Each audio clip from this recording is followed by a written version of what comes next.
Assalamualaikum warahmatullahi wabarakatuh. Alhamdulillah alladzi bi ni'matihi tatimmu shalihat.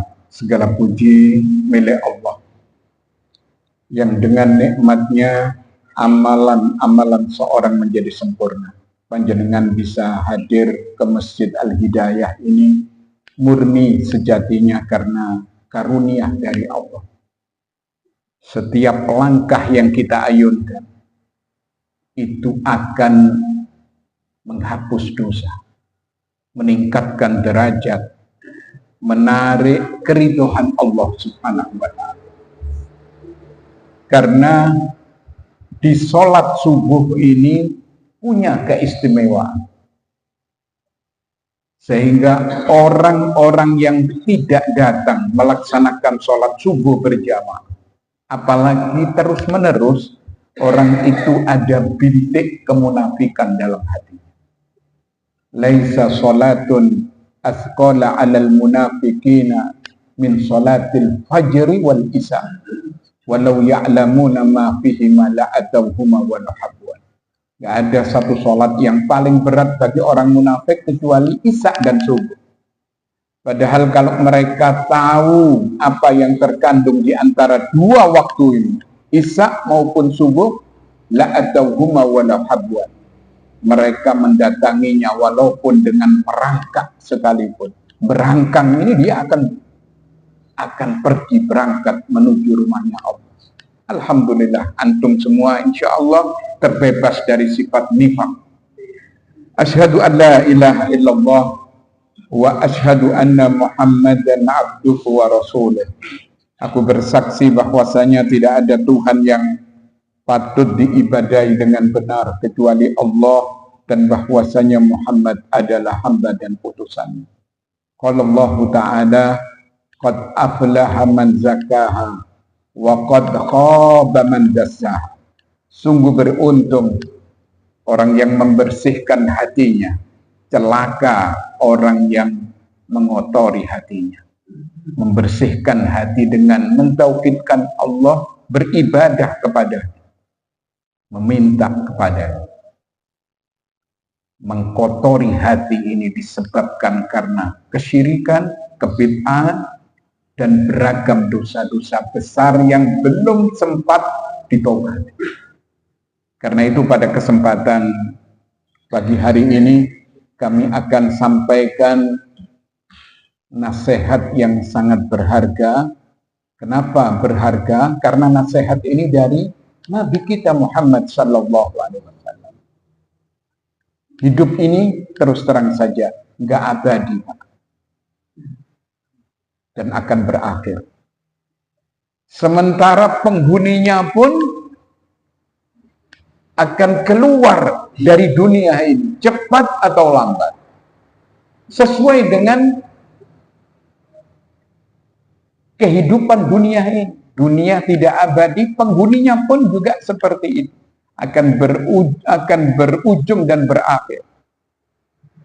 Maka satu nasihat yang sangat berharga yang disampaikan oleh Nabi kepada seluruh lapisan manusia, yang tua, yang muda, yang wanita, yang laki-laki, yang kaya, yang miskin. Dan nasihat ini diabadikan oleh Imam Nawawi dalam kitabnya Riyadhus Shalihin. Satu hadis yang berbunyi, badiru bil a'malis salihah, badiru bil a'malis sab'an, hal tantadiruna illa faqran munsiyan, au ghinan mudhiyan, au maradan mufsidan, au haraman mufannidan, au mautan mujhizan, awid dajjal, fasarru khaibin yuntadar, awis sa'ah, fasya'atu alha wa amad. Cepat-cepat kamu beramal soleh sebelum datang 7 perkara, dan itu akan diliputi oleh semua makhluk Allah, terutama manusia. Sebelum datang 7 hal.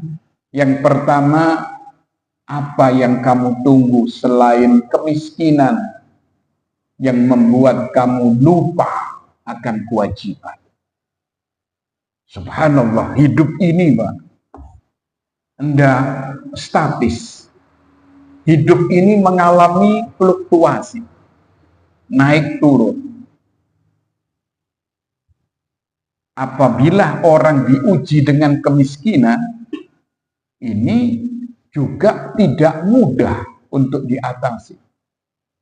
Saya pernah ketemu sopir lim, kalau tidak salah di Probolinggo.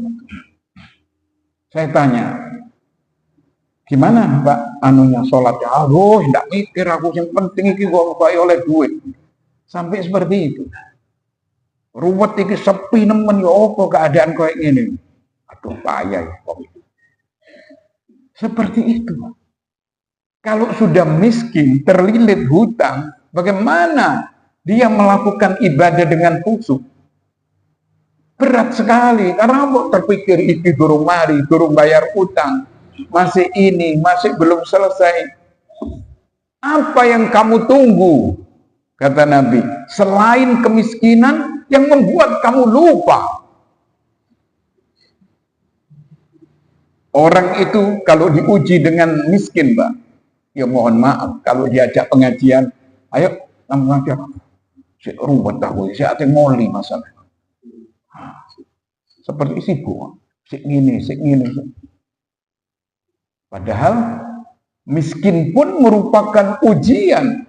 Sampai ada ucapan Sayyidina Ali, ya, kadzal faqr ayyakuna kufra. Hampir-hampir kemiskinan ini membuat orang jadi kufur kepada Allah. Sebagian orang karena miskin, Pak, dia menjual anak gadisnya. Ono mani misi kiai didol. Wong ono sing gelem larang. Anake dhewe coba. Karena dia miskin, ya apa ini? Sing cepet ya sampean supaya tertutupi, ya iki sudah dodol narkoba. Sampean kurir wis. Dia mau. Kadang nombok buntutan. Apik nowo sih iki. Digawe bayar utang ya Allah itu, digawe bayar utang. Ayo coba. Apa ndak ujian?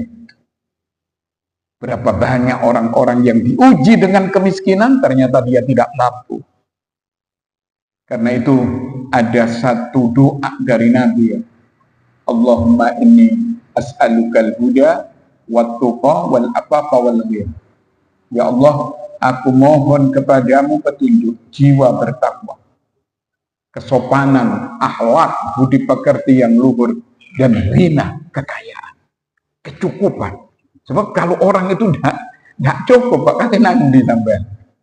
Ayo coba. Ini yang pertama, ya, ujian kemiskinan yang membuat kamu lupa akan kewajiban, wis ndak mikir. Kata tahajud aduh ndak iso ya Allah, ya apa iki selak diperupet iki isu iki. Selak kulaan iki, selak iki, selak ngoli, selak. Kemudian yang kedua, au ghinan mudghiyan. Apa yang kamu tunggu selain kekayaan yang membuat kamu jadi congkak, jadi sombong? Kekayaan pun juga ujian, Pak. Walanabluwannakum bisyarri wal khair fitnah wa ilaina turja'un. Pasti kata Allah, aku akan menguji kamu dengan keburukan dan kebaikan, dan kepada kami mereka akan dikembalikan. Kekayaan pun juga ujian. Bahkan ujian kekayaan itu lebih berat dari ujian kemiskinan. Iya, Pak. Antum lihat ya, orang-orang yang kaya itu kerjanya poya-poya. Duit pesono, ngelencer ini, shopping sana, shopping sini. Hura-hura di sana, hura-hura di sini. Seperti itu. Wes oke masalah. Dia sudah tidak perlu lagi. Sampai ada orang yang sudah berumur di atas 70 tidak sholat. Akhirnya anaknya itu negur. Ini ceritanya siapa? Ustadz Syafiq Riza Basalama. Waktu itu ditegur sama anaknya, ya apa sih Pak, sampai ini mbok anu. Dia diem saja, tidak sholat, sampai wis tuwek, tapi nang di mana? Oh, soalnya mati dikinyut no kali ya, tidak sampai sholat, mau apa? Dia diem saja. Karena apa? Dia merasa kaya, dia merasa mampu. Dan kebanyakan orang yang diuji dengan kekayaan, coba sampean lihat bagaimana Korun. Korun itu bukan orang bodoh loh, Pak. Dia masih, kalau tidak salah apa, sepupunya atau masih dekat kepada Nabi Musa alaihissalam. Apa dia tidak tahu mukjizat Nabi Musa yang beragam?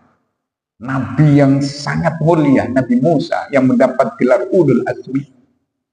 Tapi karena kekayaannya, sehingga orang-orang bodoh ini mengatakan, wahai Korun, kamu ini kok hebat sekali, punya kekayaan segini banyaknya. Apa jawaban Korun? Innama utitu ala ilmin indi. Aku diberi kekayaan ini karena saya punya ilmu. Saya ahli ekonomi. Kata Korun. Endingnya bagaimana?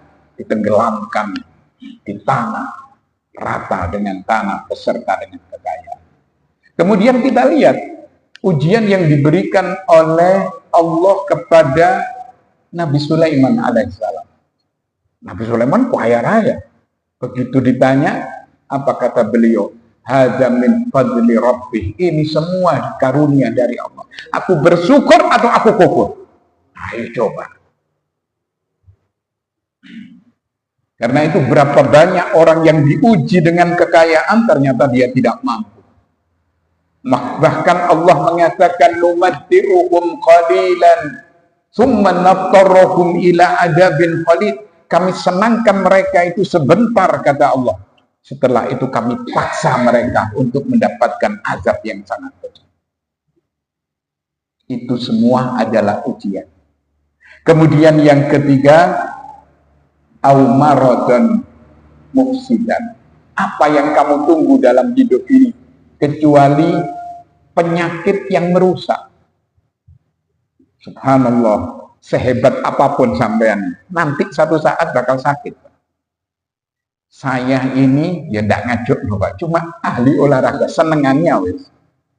Mulai nol, alhamdulillah Allah memberikan kesehatan. Apa saja, mulai dari lari, jalan kaki waktu masih muda, bulu tangkis, apa saja. Goes, sampai belakraan tutup dinding. Lucu. Nanggung-nanggung goes, dua usaha. Fisik kuat. Alhamdulillah. Memang harus olahraga orang ini. Tapi apa terus sehat kita nanti satu saat kita main cerai. Fir'aun kurang sehat bagaimana? Tapi mungkin pernah main cerai dia.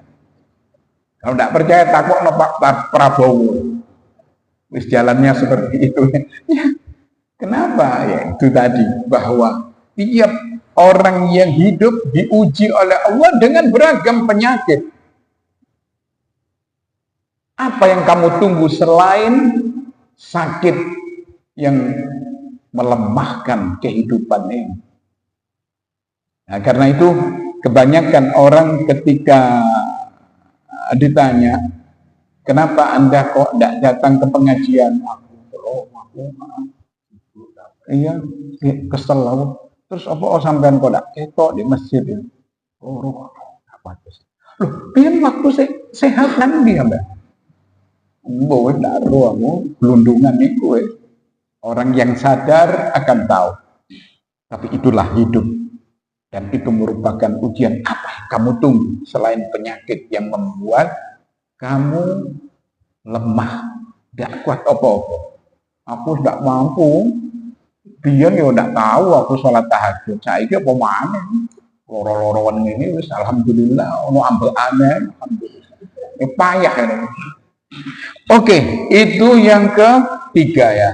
Kemudian yang keempat, au haraman mufaddilan.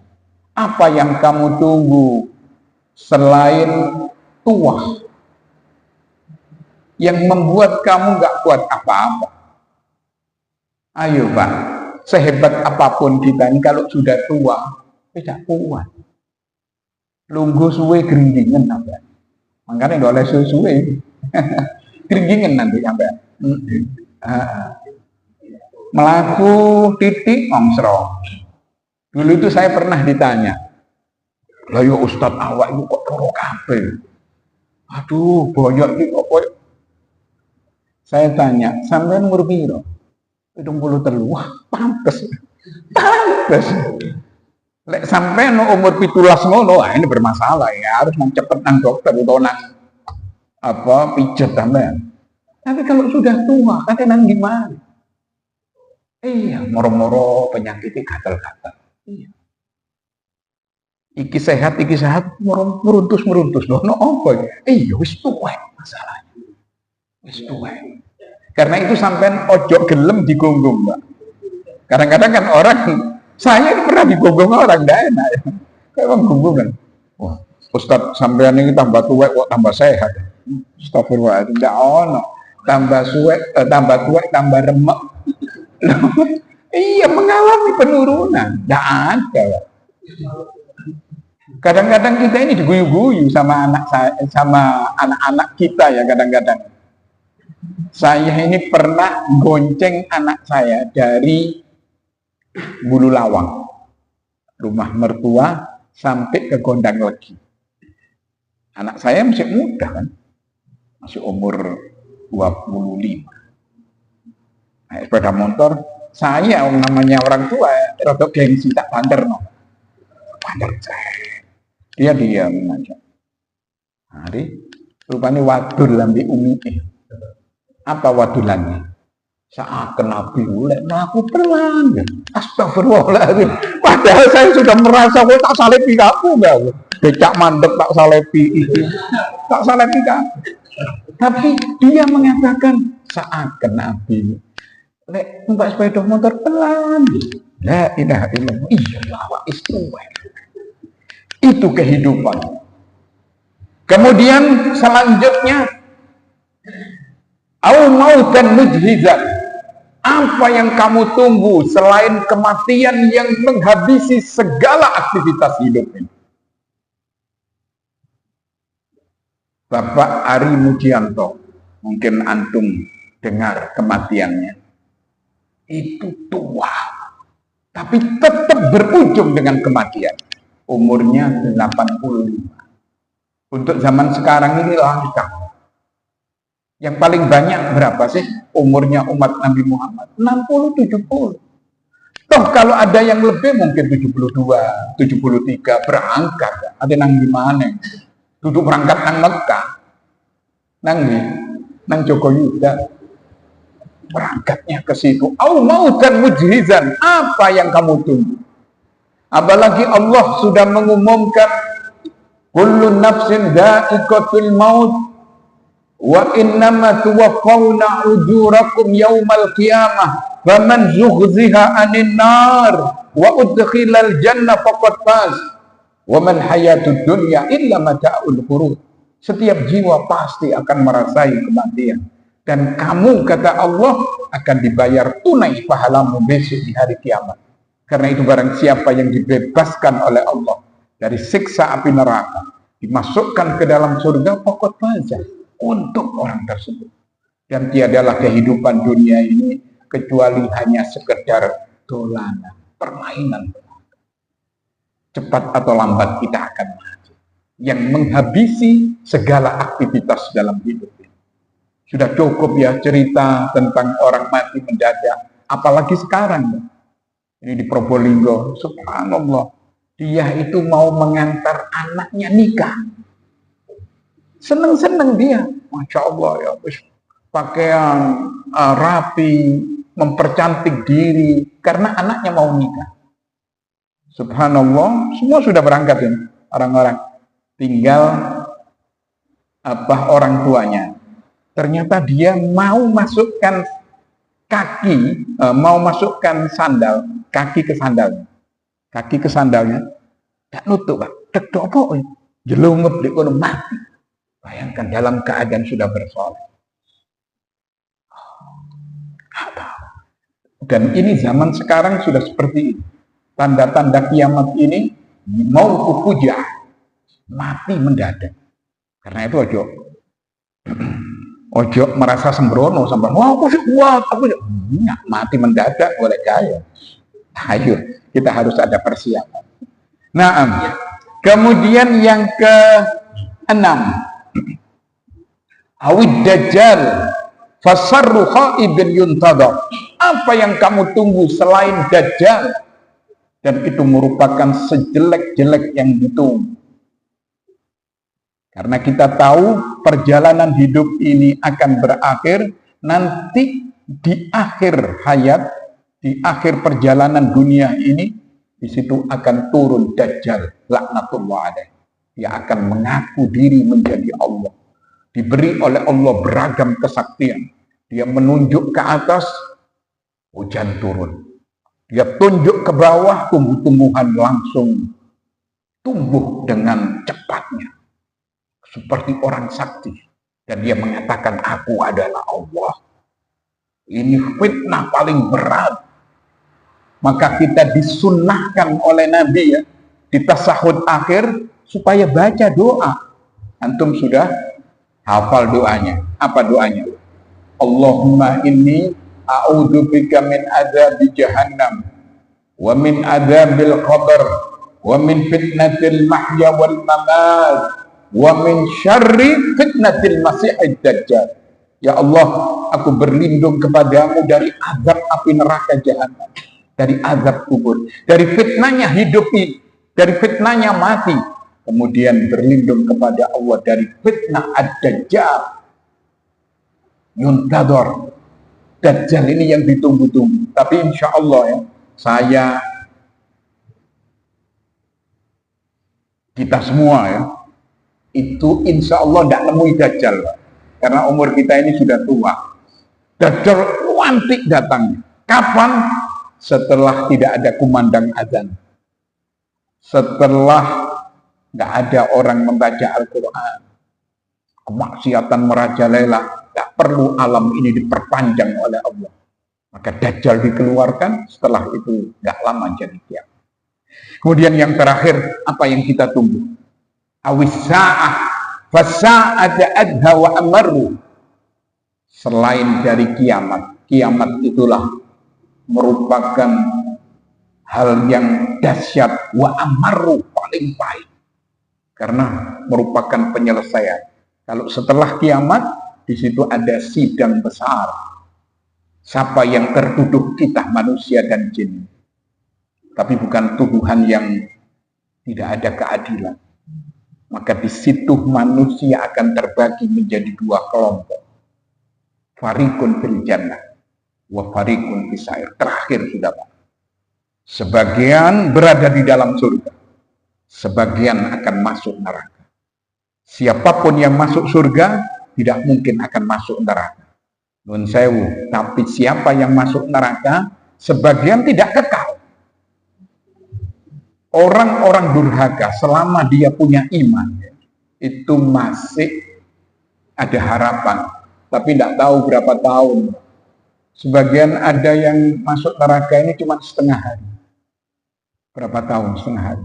500 tahun.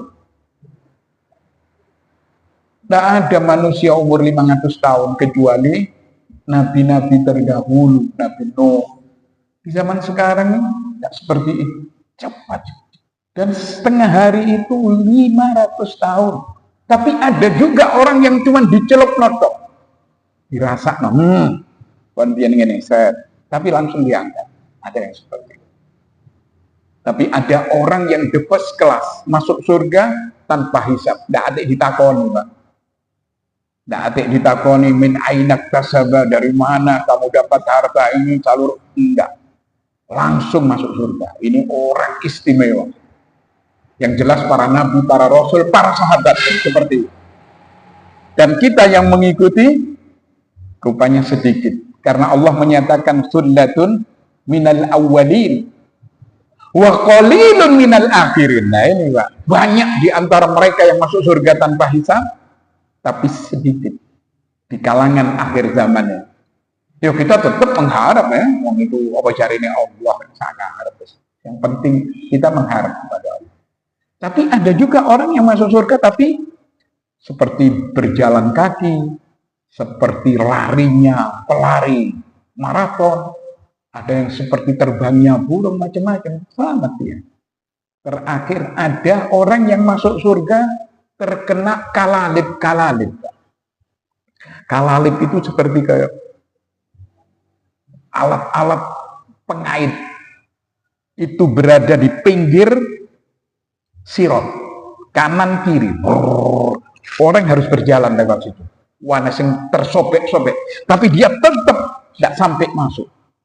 Mungkin ada dosa yang harus dipenuhi oleh Allah seperti itu. Tapi dia selamat. Tapi sobek-sobek, sih lumayan. Sampai gelem apa enggak, Pak? Kita nggak tahu. Sing penting pokoknya mlebu swarga wis, mboyo apa sapa jarene Allah wis. Ojo sampai mlebu neraka. Hadirin yang dirahmati oleh Allah, karena waktunya mungkin itu yang perlu kami sampaikan, 7 perkara yang akan dihadapi oleh manusia. Sengaja kami tidak menutup dengan salam. Mungkin ada 1-2 pertanyaan dari bapak-bapak. Nah, silahkan. Ya, monggo. Terima kasih atas ilmu yang disampaikan dan termasuk itu yang disampaikan. Tapi ada satu hal yang kita ingatkan, kita perlu sekali, sebab kematian kita. Dalam kematian kita dirikan antara yaitu betul. Nah, bagus sekali. Iya. Hadirin yang dirahmati oleh Allah, ciri orang yang mati husnul khotimah secara kasat mata dulu supaya sampai tidak salah paham, itu ngembeng banyu moto, itu dianggap dainya berkeringat. Yang paling dominan dia sanggup mengucapkan kalimat la ilaha illallah. Man kana akhiru kalamihi la ilaha illallah dakhalal jannah. Tak tahu matinya itu mendelik, ini bukan ukuran. Kadang-kadang kan nyawa itu mengikuti pandangan mata. Orang itu dicabut nyawanya itu bukan dari kepala, tapi dari kaki. Dari kaki seret. Sampai lihat, kadang-kadang moro-moro adem. Oh, ini sih anget ini. Tapi harus tidak gerak. Iya, berjalan terus. Yang berat ini, Allah karim. Kan berat ini ketika sampai di tenggorokan. Kalla idza balagati taraki wa qila man roh. Seperti itu. Apabila roh itu sampai di kerongkongan, waktu itu dikatakan ila man roh, siapa yang dapat menyembuhkan? Ini yang paling berat sampai itu. Kalau tidak dapat pertolongan Allah, orang itu tidak gampang sanggup mengucapkan kalimat tauhid. Karena itu kita berdoa ya.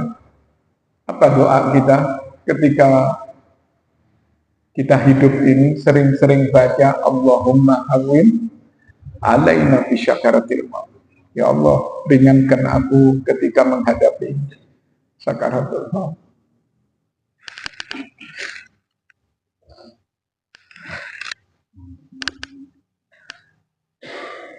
Nah, itu saja saya kira yang pertama. Mengenai sebagai wawasan, ada istilah miskin dan fakir. Ya. Rasulullah pernah berdoa minta miskin, ya. Tapi ada hadis fakir itu menyebabkan kubur, kan gitu ya. Jadi ada tingkatan kaya, miskin, fakir. Nah, miskin tidak termasuk yang tengah-tengah. Kemudian dikaitkan dawuh Kanjeng Nabi, yang aku takutkan itu kalau umatku diuji dengan kekayaan, kan gitu ya. Nah, hadirin yang dirahmati oleh Allah, ujian ini akan terus berjalan sesuai dengan sunnatullah, kaya, miskin. Kemudian ada ukurannya, bahwa yang dikatakan miskin itu masih mendingan karena ada yang dimakan. Tapi kalau sudah fakir, ini lebih berat lagi. Yang dimakan itu masih sulit sih, ceker-ceker. Kalau kita enggak loh Pak, kita ini cukup sudah. Buktinya apa? Di kulkas kita ada segalanya. Tutu ikut dok, motor ono, ikmah, ono sembarang ya, alhamdulillah. Tapi kalau sudah fakir, ini payah ya, seperti mohon maaf pedagang asongan. Ini yang kadang-kadang oleh, kadang enggak. Maka kita dianjurkan punya kepekaan sosial, mau tahu. Kita kalau naik sepeda motor, udah terus ya. Coba lihat toleh-toleh, aduh, iki wong ndak meneng dhisik, berhenti, kasih uang mereka.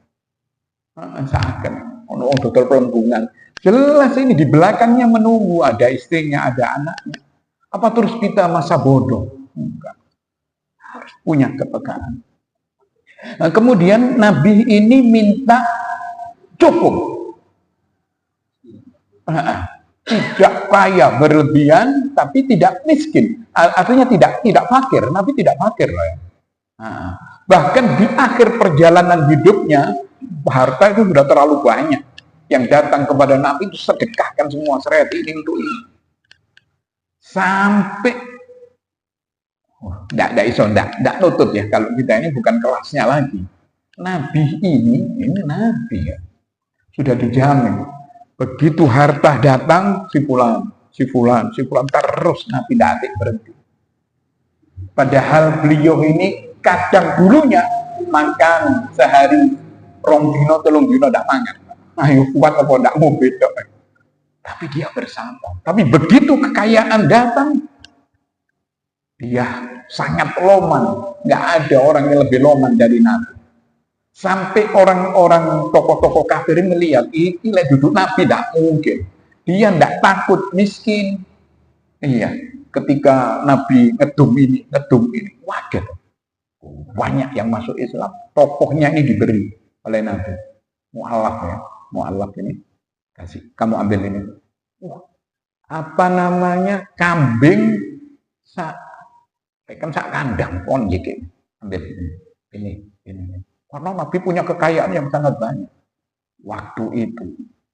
Kata orang ini, aku akan datang kepada kaumku. Dia jelas seorang Nabi. Karena dia tidak takut akan kemiskinan. Berbondong-bondong masuk ke dalam Islam. Jadi kesimpulannya begini. Ustaz Syazari, bahwa fakir ini paling rendah. Nah, kita berlindung kepada Allah dari fakir ini. Kalau miskin, masih makan, masih ada kecukupan. Yang diharapkan oleh Nabi cukup. Sebab khawatir Nabi ini kepada umatnya. Begitu kekayaan, uang selalu ada di pengajian. Ada nang masjid, mulai kerono, ayo. Uangnya banyak. Dan ini merupakan ujian paling berat bagi umat Nabi Muhammad. Inna likulli ummatin fitnah, kata Nabi. Wa fitnatu ummati al-mal. Setiap umat ini punya ujian, punya fitnah. Dan fitnah yang paling berat adalah harta di umatku. Begitu. Oh, mungkin ya. Nanti sekalian ditutup.